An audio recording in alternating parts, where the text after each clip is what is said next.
आज मैं बहुत ज्यादा क्रोधित हूँ, बहुत ज्यादा डिसअपॉइंटेड हूँ। क्यों? ऐसे लोगों की फैमिली से मैं कहना चाहता हूँ जिन्होंने अपने बच्चों को उनकी पीढ़ी पीढ़ी चलती आ रही है मूवी बनाते हुए, फिल्म इंडस्ट्रीज में काम करते हुए। क्या आप लोगों ने कभी 10-10 शादियां करी हैं? क्या आप लोगों ने अपनी बीवियों को किसी और के सामने परोसा है? क्या आपके घर में एक चाचा अपनी भतीजी के साथ, मामा अपनी भांजी के साथ, भाई अपनी बहन के साथ, मालिक अपने घर में काम करने वाली औरत के साथ सेक्सुअल रिलेशंस बनाता है? यही सब तुम सिखा रहे हो सोसाइटी को? यही सब तुम दिखा रहे हो अपनी फैमिली के थ्रू? बड़ा धिक्कार है, बड़ी शर्म आती है ऐसी पेरेंटिंग पर, ऐसे लोगों पे जो अपने आप को सेलिब्रिटी समझते हैं। पर मेरे लिए तुम्हारे जैसे लोग कुछ नहीं है, कोई औकात नहीं तुम जैसे लोगों की। कभी गांव की भोली भाली महिलाओं के बारे में सेक्सुअल मूवीज बनाई जाती हैं, अलग अलग प्लेटफॉर्म्स पे, अलग अलग कंपनीज, अलग अलग लोग, उसमें दिखाया जाता है कि गांव की जो औरतें होती हैं वो कितनी कामुक होती हैं। कभी मामा के साथ भांजी, कभी चाचा के साथ भतीजी, कभी टीचर के साथ स्टूडेंट, कभी काम वाली के साथ उसका मालिक, कभी बाप के साथ बेटी। सिर्फ यही सिखाया कि तुम्हारे माँ बाप ने तुम लोगों को? ये जो अश्लीलता है, जो गंदगी तुम्हें घोलनी है, जाके अपने घर में घोलो, अपनी फैमिली में घोलो। मेरे देश को, मेरी सोसाइटी को बिगाड़ने की कोई जरूरत नहीं है तुम लोगों को। दुख तो इस बात का है कि खुद बॉलीवुड के सो कॉल्ड सेलिब्रिटीज, बड़े बड़े स्टार्स, ये लोग भी चुप्पी लगाते हैं क्योंकि इनका धंधा सिर्फ पैसे कमाना है। इन्हें देश के इमोशन से, देश की सेना से, देश की सेना की यूनिफॉर्म से कोई लेना देना नहीं है। इन्हें देशभक्ति सिर्फ नाटक करने के लिए और दिखाने के लिए आती है और पैसा कमाने के लिए आती है। रियल लाइफ में देशभक्ति से इनका दूर दूर तक कोई वास्ता नहीं है। शायद यही कारण है कि अभी तक कोई भी बॉलीवुड से इस बात को लेकर नहीं उठा। किसी ने एकता कपूर को नहीं टोका कि तू किस टाइप की मूवीज बना रही है, किस टाइप की वेब सीरीज बना रही है।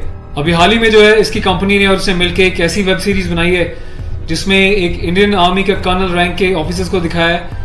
वो जाता है अपनी फील्ड में, पीछे से उसकी बीवी का एक्स्ट्रा मैरिटल अफेयर दिखाया है किसी डॉक्टर के साथ। उस डॉक्टर को अपने घर पे बुलाती है अपने पति की एब्सेंस में और उसको अपने पति की यूनिफॉर्म पहनाती है जिसपे कि नेशनल एम्बलम छपा होता है, कर्नल का रैंक उस पर लगा होता है, आर्मी की यूनिफॉर्म होती है। सेक्सुअल एग्रेशन में उसकी यूनिफॉर्म को फाड़ती है और उसके साथ सेक्सुअल इंटरकोर्स का एक इंडिकेशन दिया जाता है। कहाँ मर जाता है मेरे देश का मीडिया, मेरे देश के so called intellectual, so called media, so called celebrities. सब कुछ तुम लोगों की आंखों के सामने होता है। तुम लोगों की आंखों में इतनी शर्म नहीं है कि खुद तुम्हारे देश की सेना जो 24/7 अपनी जान हथेली पे लेके बॉर्डर्स पे अलग अलग एरियाज में बैठी रहती है, चाहे वो पैरामिलिट्रीज हो, आर्म फोर्सेज में पुलिस वाले हों, तुम लोगों की आंखों में किसी के लिए कोई शर्म नहीं है। तुम्हें सिर्फ पैसा कमाना है, चाहे तुम जिस मर्जी लेवल तक गिर जाओ, तुम्हें उस बात से कोई मतलब नहीं है। आज ये वीडियो मैं यूनिफॉर्म एक ऑफिशियल स्टेटस के साथ बना रहा हूँ क्योंकि मैंने अपने कर्नल साहब से भी बात करी है। कर्नल अवस्थी को मैंने इस बारे में सूचना दी है, वो बहुत गुस्से में है। उसके अलावा लेफ्टिनेंट कर्नल PK पांडे साहब से मेरी बात हुई है। मेरी यूनिट के कैप्टन साहब के साथ, कुछ लेफ्टिनेंट्स के साथ इस बारे में डिस्कशन हुआ है, मेजर साहब से डिस्कशन हुआ है। हर कोई बहुत बहुत बहुत डिसअपॉइंटेड है और डिसअपॉइंटेड होने वाली बात भी है। आप लोगों ने देश को मजाक समझा हुआ है क्या?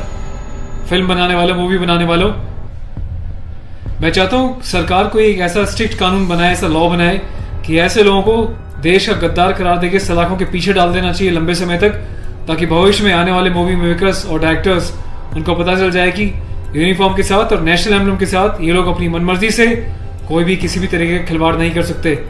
कोई औकात नहीं इन लोगों की इस टाइप का कोई खिलवाड़ करने की। और मुझे ऑफिशियली मेरे कर्नल साहब ने बोला है कि संदीप अब जाओ और इसको जो है सोशल मीडिया पे भी एक्सपोज करो ताकि लोगों को पता चले किस तरीके से लोग सरेआम यूनिफॉर्म की डिसरिस्पेक्ट कर रहे हैं, नेशनल एम्बलम की डिसरिस्पेक्ट कर रहे हैं, उनकी फैमिलीज के बारे में गलत प्रचार कर रहे हैं। और देश चुपचाप देख रहा है, मजे ले रहा है, खामोश है। मीडिया, सिस्टम, सेलिब्रिटी सब खामोश है। और मैं आज जाके FIR लॉन्च करने जा रहा हूँ ऑफिशियली, ताकि ऐसे मूवी मेकर्स को पता चल जाए कि हिंदुस्तान बेवकूफ नहीं है। अगर इंडियन आर्म फोर्सेस में देश के लिए सीने पे गोली खा सकती हैं तो तुम जैसे लोगों को सीधा करना भी जानती हैं लीगल लेवल पे।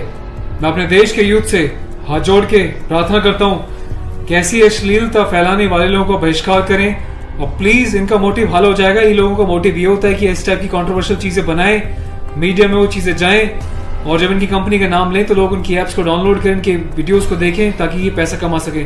आपको कसम है भारत माता की, आपको पैदा करने वाली जननी की, आपके बच्चों की, आपके परिवार की, आप एकता कपूर से जुड़ी किसी भी ऐप को, किसी भी प्रोग्राम को नहीं देखोगे, इसका बहिष्कार करोगे ताकि इन लोगों को समझ में आ जाए देश इनके हिसाब से नहीं चलता, ये देश के हिसाब से, जनता के हिसाब से चलेंगे और जनता के टेस्ट के हिसाब से ही मूवी बनाएंगे। ये वार्निंग लिख देना कि इट्स अबव 18 और जिसको पसंद नहीं वो ना देखे, इससे कोई फर्क नहीं पड़ता। तुम लोग की औकात क्या है कि तुम देश की आर्मी के साथ इस टाइप का खिलवाड़ करोगे? तुम जैसे घटिया लोगों की वजह से, तुम लोग जो हरकतें कर रहे हो, पड़ोसी देश अपनी कंट्री में ऐसे वीडियोस का मजाक बना रहा है, इंडियन आर्मी का मजाक बना रहा है, जिस तरीके से तुमने दिखाया कि इंडियन आर्मी ऑफिसर की पैंट उतार के पीछे से स्लैप दे रही है, इंडियन आर्मी ऑफिसर की यूनिफॉर्म फाड़ के जो है सेक्सुअल एक्सपोजर कर रही है, क्या चाहते हो तुम लोग? कौन सी दुनिया से आए हो? हिंदुस्तानी तो लगते नहीं हो, कौन से देश के गद्दार हो? अपनी सिटीजनशिप वापस देके देश को कहीं और चले जाओ ना। तुम्हें देश की आर्म फोर्सेस का अगर इतनी डिसरिस्पेक्ट करनी है तो। पहले भी तुमने एक मूवी बनाई थी जिसमें तुमने एक लेडी कैप्टन को इस तरीके से दिखाया था कि वो सेक्सुअली उल्टी सीधी एडल्ट बातें कर रही है। ये कुछ सीन मैं आपको दिखा रहा हूँ, डिटेल्स में भी आपको बताऊंगा इसके बारे में। Being a commissioned officer, I Sandeep चपराना, national cadet corps officer ANO Indian army wing, सभी हिंदुस्तान के कैडेट्स को यह आह्वान करता हूँ, यह अपील करता हूँ कि एकता कपूर से जुड़ी किसी भी टाइप की ऐप को, मूवीज को, एंटरटेनमेंट से रिलेटेड प्रोग्राम्स का बहिष्कार करें। और देश की जनता को मैं एक छोटी सी रिक्वेस्ट करना चाहता हूँ, प्लीज ऐसे लोगों को आप बढ़ावा ना दें। ये लोग देश में अश्लीलता फैला रहे हैं। आए दिन रेप के केसेस क्यों होते हैं? क्योंकि ऐसे लोग यूथ में, देश में, जवानों के बीच ऐसी अश्लीलता घोल रहे हैं, सेक्सुअल वीडियोस बना रहे हैं, देश को गुमराह कर रहे हैं, देश की युवा पीढ़ी को प्रोवोक कर रहे हैं कि ये भी जाएं और किसी के साथ सेक्स करें और रेप करें। तो ऐसे लोगों से सावधान रहें, बचें। मैं अपने एडवोकेट मिस्टर पुष्कर खटाना के साथ जो FIR लॉन्च करने जा रहा हूँ, अगला अपडेट मैं आपको दूंगा कि पुलिस पहली बार में इस कार्रवाई पे क्या कहती है। उसके बाद जो भी अपडेट होगा मैं आपको टाइम टू टाइम सूचित करता रहूँगा। और थैंक्स करता हूँ कि आपने इनिशिएटिव लिया। तो गाइज मैं चाहता हूँ कि आप लोग भी जो है इस वीडियो को ज़्यादा से ज़्यादा शेयर करें, वायरल करें, ताकि सिस्टम में बैठे लोगों तक, कानून बनाने वाले लोगों तक, जिन्होंने तक ये प्रावधान नहीं बनाए हैं, कॉन्स्टिट्यूशन में इतने चेंजेस नहीं करे हैं कि ऐसी काम करने वालों को कठोर से कठोर क्या सजा दी जा सके, जिसका ऐसे लोग फायदा उठाते हैं और मिसयूज करते हैं। Take care of yourself. और इस लड़ाई में आपको साथ देना तन मन से, धन से नहीं, क्योंकि मैं किसी ना तो कभी पैसा मांगा है, ना मैं पैसा लेने में, ना अपने चैनल्स पे वीडियोस पे एडवर्टीजमेंट लगा के पैसे कमाने में बिलीव करता हूँ। बस अपना साथ बनाए रखें, यही मेरी ताकत होगी। Thank you so much. अपने देश के जवानों के सम्मान में और देश के आर्मी के सम्मान में इस वीडियो को वायरल करें। जय हिंद।